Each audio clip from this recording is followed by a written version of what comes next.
Hello, I want to talk more about attitude today. If you remember in my last episode talking about attitude, I did say that attitude is the prophet of your future, the speaker of your present, and the librarian of your past. Today, I want to talk about the 5 truths I know about attitude, and the 6 things you can do with your attitude. Um, but before then, I just wanted to mention the fact that attitude is actually a choice. Your attitude is a choice, it's a choice you make. Your attitude determines your action, and your attitude, you know, shows how your people mirror you. So your people actually are a mirror of your attitude.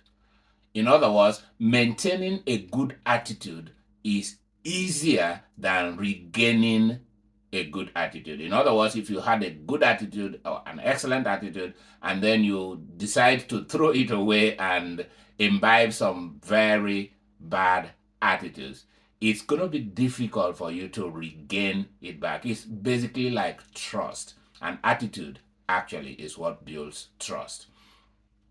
I remember psychologist William James, who said that the greatest discovery of his generation was that human beings can actually alter their lives by altering their attitude of mind.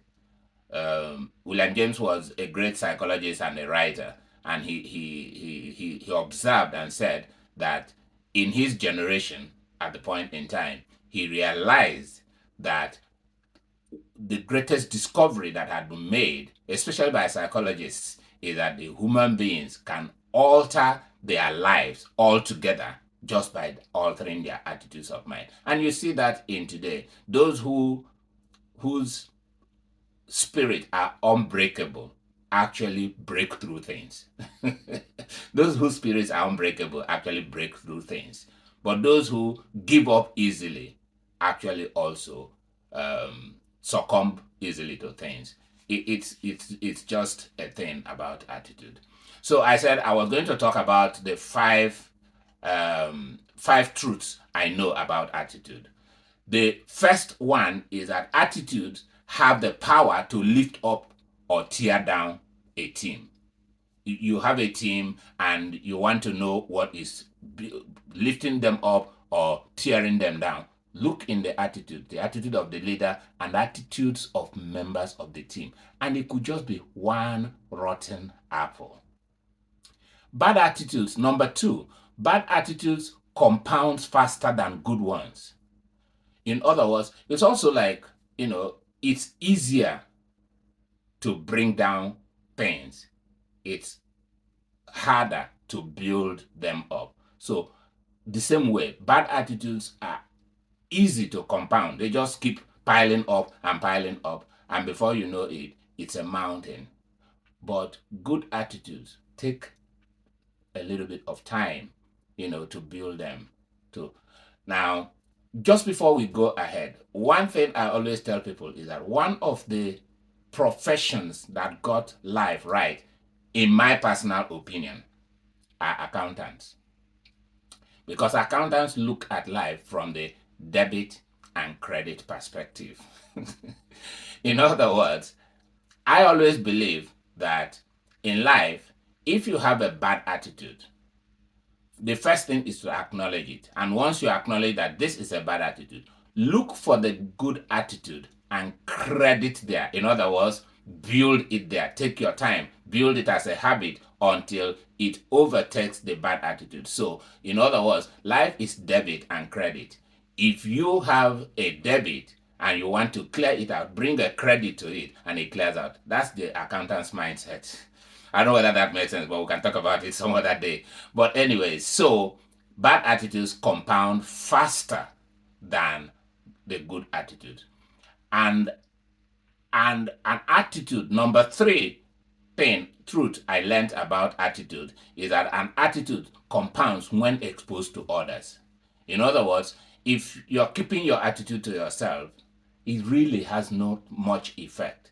Unfortunately, we are communal people. We are relationship people. We live in communities. We relate to people. And in fact, the truth about, for instance, workplace, 85% of workplace activities are what we call, in my professional field, human engineering.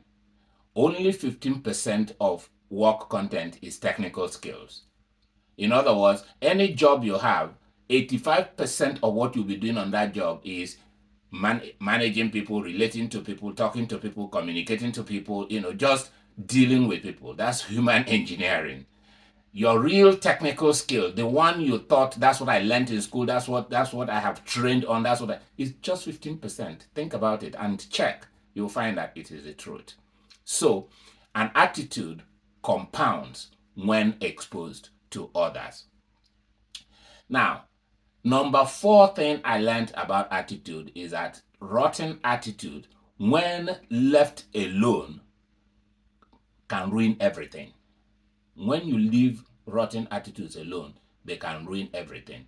Again, you've had it said that one rotten apple actually damages all the other apples in the basket. It's a metaphor, but it's very, very close to what happens with attitude. In the actual sense, you do know, even you know, that in your workplace, it takes just one person who is toxic to start a toxic behavior in the workplace. And before you know it, so many things are damaged and so many people are affected. So, bad attitude, when left alone, they actually ruin everything. That's why a great leader must be able to identify rotten attitudes and take it out of the pack, straight out, before it starts affecting the others. Number 4 thing I notice about attitudes are that attitudes are subjective. So identifying a wrong one can be difficult. But when you finally identify it, it is clear. It's as clear as crystal. It's just that it takes time before you identify it. So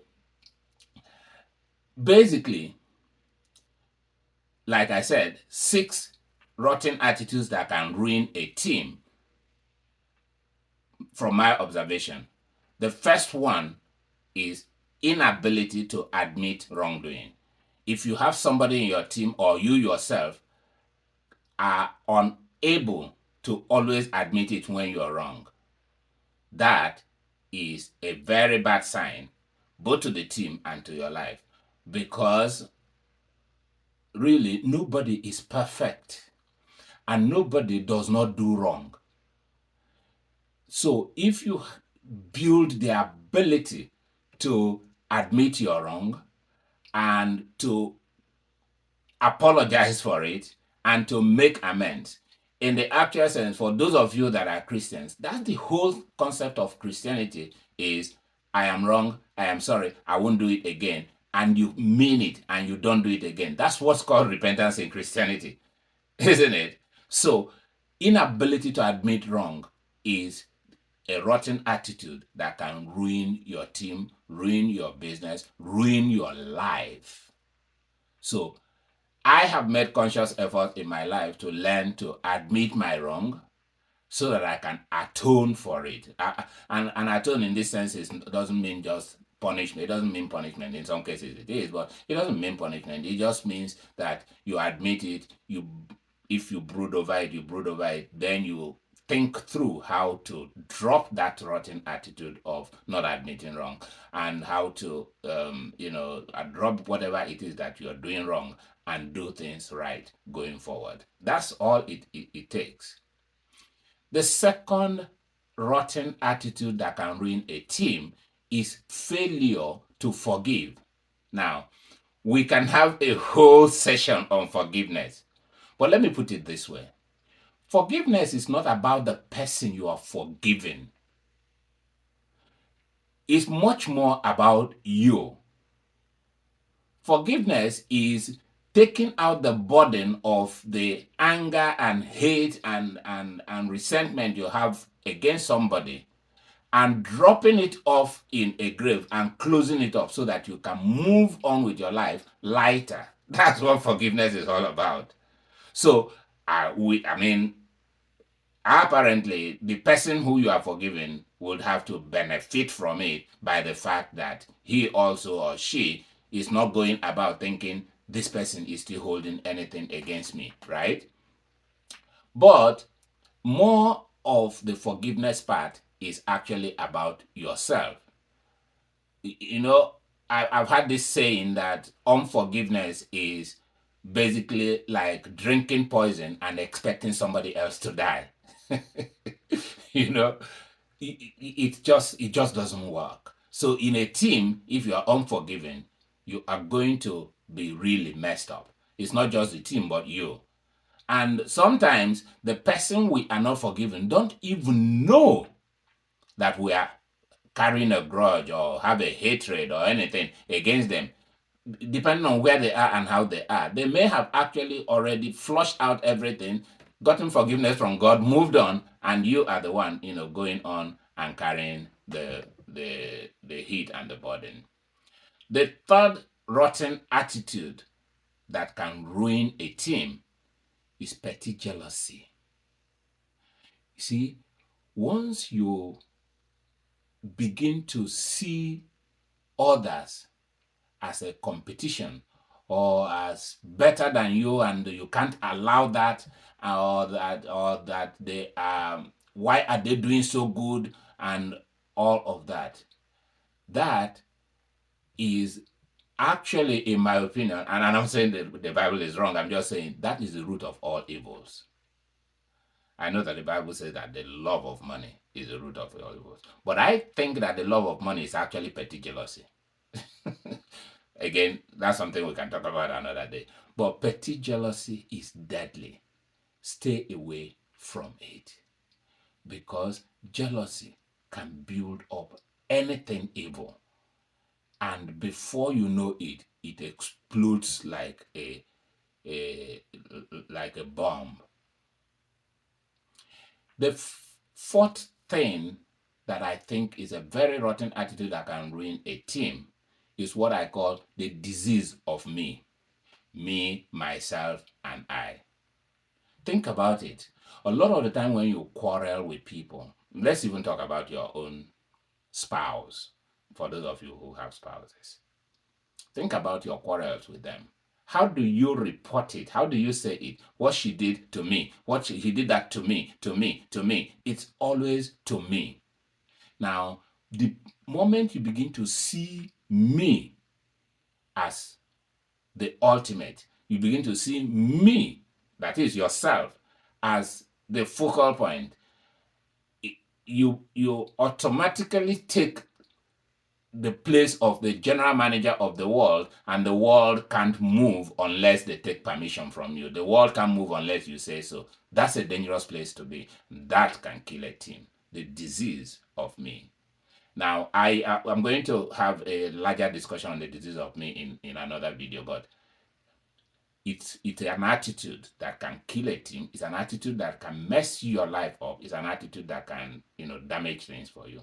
The disease of me. Now, the fifth point I want to make that I think is also a very rotten attitude that can ruin a team is the critical spirit. I listened to President Barack Obama recently say that if all you do is throw stones, you are not building anything. You are scattering things. Don't always criticize. Find the place where the good is. I always, in my leadership sessions, I always say that the leader who always finds fault always ends up in fault. Look, a leader has to find the positives in his team members. Team members also need to find the positive aspect of their leaders' leadership qualities.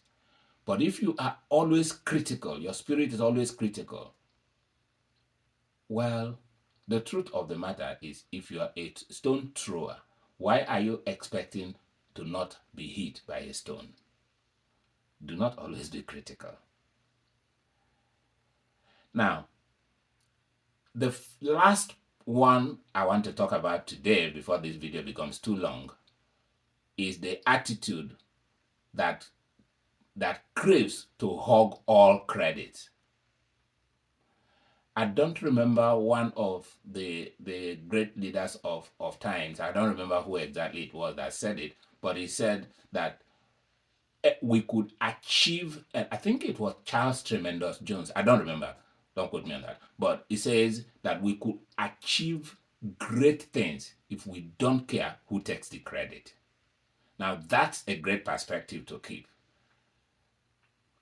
Lots of things could be achieved if we just focus on the results that comes out, on the benefit that comes to the team, to the group, to the community, to the society, to the company, to the business, rather than wanting to take all the credit. When you decide to take all the credit, you tear down your team, because what happens is every other person is working, and especially if you are the leader, but you are basically taking all the credit and going up there to go and receive the accolades, receive the promotion, and every other person, is left without anything. That is a dangerous place to be. We will talk more about attitude in the days coming, but these are the ones I want to share today. If you love this video, if you learned anything from it, please share it. Do not only share it, click the like button and subscribe to this channel, so that when I load in more videos, you can actually learn one or two more things from us. Thank you so much and have a great day.